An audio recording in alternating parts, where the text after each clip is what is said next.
What do we got here first? That's like a 1958 Gibson J50. That's one of those ones that's got like the severe bellying in the lower bout because those little tiny quarter-inch braces. And then the guy who was working in the bridge fitting area at the time took a little bit too much effort with his right hand, and maybe he had a little bit too much whiskey when he was fitting the bridge and removing the finish, and then he cut off a little bit too much of that soundboard right in the middle, and it ended up happening. So over time it torqued and ended up making a little bit of a crease in the soundboard. So all of a sudden the guitar was, the top was splitting, and then a luthier had to, in the 1970s, repair it or replace the bridge plate because it wasn't holding it together and the top was coming apart. But it's still a pretty collectible guitar, which is why people want to pay way too much money for them.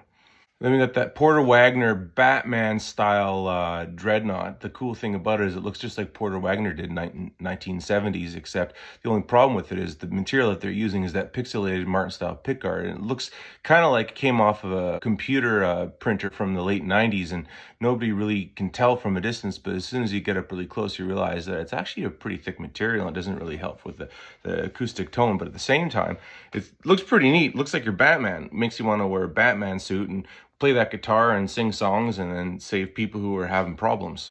This one's a 1965 Epiphone Cortez. Basically, it's a Gibson LG1 or LG2, except this one's got a retop because it's actually the third top that it had, because some guy who owned it previous to this actually was blind, and it got retopped by a guy who knew that the guy who got the top put on was blind. So what he did is he did a really bad job. The bridge was carved so bad it looked like a big, huge domino brick, and had two X braces. The ones, they were parallel to each other. It was the craziest thing ever. So the guy who's getting it redone now, he ended up getting it finished in that sort of sneaky Pete green sort of thing, and it looks like somebody barfed all over it, but I'm sure it's going to be really good for country music. Now this one's a 1938 Dennis guitar. Interesting thing is that it's actually made in Winnipeg, Canada. The guy who made it was a Ukrainian fella who made violins, but then realized that there was a guitar market as soon as he came to North America. He changed his name from the original last name that ended with like an SKI or SKY. I happen to know his great-grandson. Really nice guy. And the fact is, this guy was a really good luthier, but when you look at it, you realize that the X shape on the middle of that sunburst is a little bit different than you'd normally expect to see on a guitar. Underneath that fingerboard was a maple fingerboard. So somebody in the 1950s or 60s tried to dress it up and make it look more like a Gibson. I don't think that finish was actually the original finish, but I put a truss rod in and made it so it plays a little bit better. Thank goodness. It's got an Indian rosewood fingerboard now. It looks a little bit more normal, but the guy who owns it knows that it's something, and it is, because it's made fairly thin and it sounds really good. What we have here is a mid-1980s Martin D45. Is the kind of guitar that if you're a real Hank Snow fan, and you can never get a D45 back in the 70s when they were at a more reasonable price, but still very expensive, but not as expensive as the ones that were made in the late 1930s.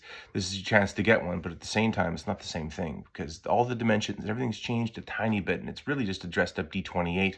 Looks pretty nice though, and your friends are impressed. Show them the three chords you know and sing that song. The ladies will want to hang around your shoulder.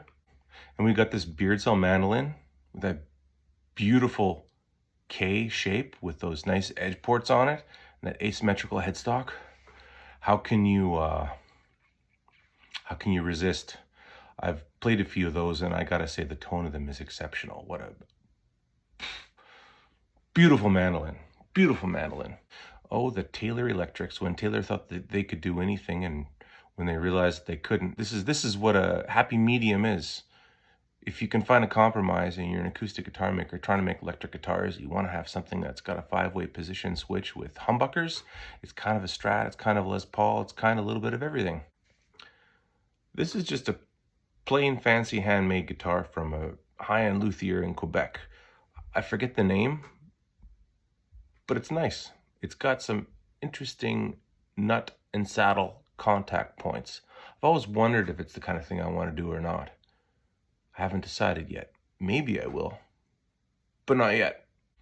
And this one's a Terry Ward archtop. I gotta say, that's beautiful. It's part Gibson. It's part early 1940s Epiphone. It's part beautiful. It's part of everything good. That's a nice guitar. I wonder if he wants to sell it.